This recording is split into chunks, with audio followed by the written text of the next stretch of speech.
Bonjour à tous, aujourd'hui je vous retrouve pour une nouvelle vidéo. Cette fois-ci ça sera mon point de lecture. Donc je suis un petit peu, je rage un petit peu parce que là ça fait la deuxième fois que je filme cette vidéo puisque j'ai eu un problème avec ma carte mémoire. Donc il faut que je refasse encore cette vidéo. Bref, donc je vais vous présenter trois romans.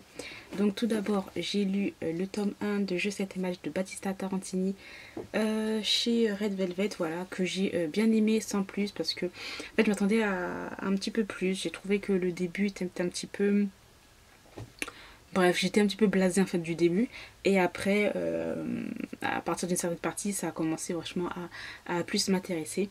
Donc en fait, c'est l'histoire de Ella, voilà, qui est une jeune journaliste qui va avoir comme mission va avoir pour mission de suivre une grande tenniswoman et en fait de faire un documentaire sur elle. Elle va rencontrer en même temps elle va rencontrer un médecin donc qui s'appelle Lucas, je crois, voilà. Un Lucas qui est plutôt posé, voilà, qui est plutôt posé, sérieux et calme. Et elle va rencontrer un autre homme qui s'appelle Sébastien et qui est aussi un joueur de tennis, un grand joueur de tennis, qui va bientôt aller à la retraite parce qu'il a 34 ans, je crois, voilà. Et lui, voilà, il y a tout de suite une attirance, mais voilà, elle est très très méfiante par rapport à lui parce que voilà, il est du genre séducteur, joueur, etc. Et voilà, donc va commencer l'histoire. Donc en gros, c'est ça le résumé.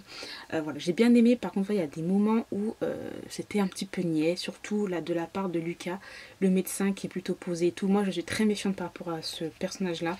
Je trouve qu'il est un petit peu... je sais pas si c'est moi qui me fais une idée ou pas, on verra bien dans le tome 2, mais je trouve qu'il a une violence un peu contenue. Voilà, donc j'aime pas trop les personnages qui sont un peu trop parfaits. Voilà, il y a toujours quelque chose derrière, je trouve, caché derrière. Après, le personnage de Sébastien, j'adore. Voilà, j'adore. Il est peut-être un petit peu arrogant, oui. Il sait qu'il est beau, il sait que voilà. Mais je préfère à lui. Je préfère à lui. Après, le personnage de Ella, moyen parce que voilà, c'est toujours la fille qui ne sait pas qui choisir. Alors que nous, lecteurs, on sait très bien avec qui tu peux être, voilà.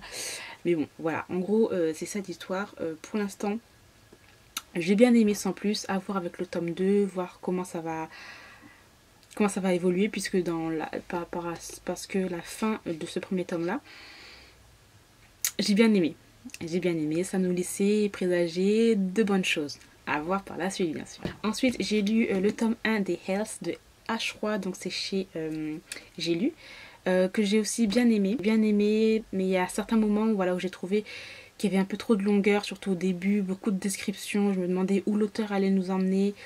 Et à partir d'un moment, il y a eu un élément déclencheur qui a fait que c'était hyper addictif. Le roman se lisait tout seul, ça allait hyper vite. Donc voilà, donc en fait c'est l'histoire de Connor qui a 18 ans, qui vit dans une petite bourgade, tranquille, elle a ses amis, voilà. Et par contre elle a un meilleur ami qui, du jour au lendemain, s'est un peu éloigné d'elle et tout, et elle comprend pas ça. Aussi, un jour, sa tante va débarquer et à partir de ce moment-là, sa vie va changer. Donc voilà, c'est plus un young adulte, new adulte fantastique. La mythologie que l'auteur a créée est plutôt pas mal, même si c'est pas si original que ça quand on y repense. Mais ce qui me...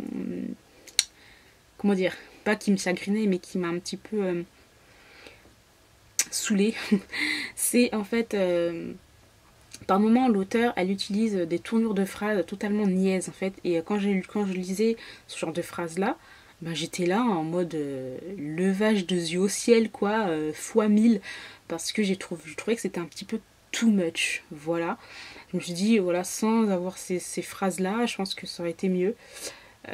Par contre, voilà, c'est encore, vu que c'est young adulte, new adulte, le côté young adulte fait que voilà, on a une fille personnage principal avec deux autres personnages masculins autour d'elle et qui fait qu'elle est hésitante, etc. Or qu'on sait très bien vers qui elle devrait aller.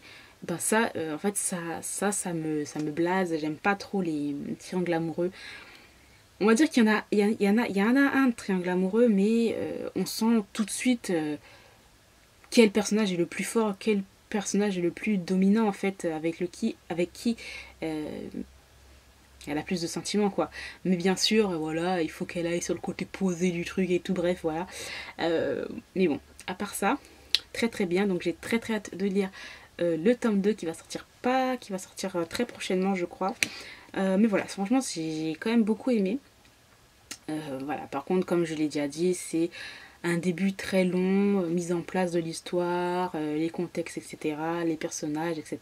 Mais ce que j'ai bien aimé quand même, c'est qu'au fur et à mesure des chapitres, il y a quand même on a une évolution de la part du personnage principal, donc de Ella. Voilà, qui quand même évolue assez bien je trouve. Donc très très hâte de lire le tome 2. Ensuite j'ai lu, c'est une lecture que je n'étais pas censée lire en plus. Donc c'est le tome 1 de la série Tentation de Ella Frank. Ella Frank. J'ai lu dans leur collection Illicite. Donc c'est une romance érotique MM que j'ai vraiment beaucoup aimé. J'ai pas plus, c'est pas un coup de cœur mais j'ai vraiment beaucoup aimé. Donc en fait c'est l'histoire de Tate, voilà Tate qui va bientôt divorcer de sa femme, qui est en instance de divorce tout simplement. Et voilà, il a changé de vie, il a changé de boulot, etc. Il est barman, il est barman dans un petit bar. Et l'histoire de Logan qui est un avocat qui est bisexuel, voilà, qui est un habitué de ce bar et il va flasher, enfin que Logan va flasher sur Tate. Et par contre Tate, voilà, Tate il est hétérosexuel donc voilà, ça coince un petit peu. Mais voilà, il va y avoir un jeu de séduction de la part de Logan puisque Logan lui, tout ce qu'il veut, voilà, s'il veut quelque chose il le veut.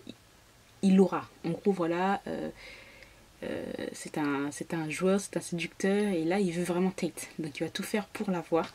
Et voilà, va commencer l'histoire. Donc, franchement, j'ai bien aimé. Après, c'est une romance, donc il n'y a pas énormément d'action, etc. Mais j'aime beaucoup, en fait, la façon dont les deux personnages se rapprochent. Ce petit jeu de séduction, voilà, les joutes aussi qu'ils ont. Donc voilà, j'ai vraiment beaucoup aimé. Donc voilà, très hâte de lire le tome 2, voilà, qui va sortir peut-être bientôt, je crois, je sais plus quand, bref, en mars, un truc dans le genre. Mais voilà, j'ai très hâte, c'est une très bonne découverte. Après, voilà, faut pas s'attendre à quelque chose non plus voilà, c'est une romance, c'est un MM, il y a beaucoup de scènes de sexe, beaucoup de scènes explicites, donc voilà, un petit avertissement par rapport à ça, mais voilà, vraiment très bien. Donc voilà, j'ai terminé pour ce point lecture, j'espère qu'elle vous aura plu. J'espère, je croise les doigts que cette vidéo va vraiment bien sortir parce que 2 fois, c'est chiant de la refaire. J'espère que cette vidéo vous aura plu. Et puis dites-moi si vous avez lu certains livres que je vous ai présentés, ce que vous en avez pensé, quels sont les livres que vous lisez en ce moment. Dans tous les cas, moi je vous retrouve très bientôt dans une vidéo. Bye.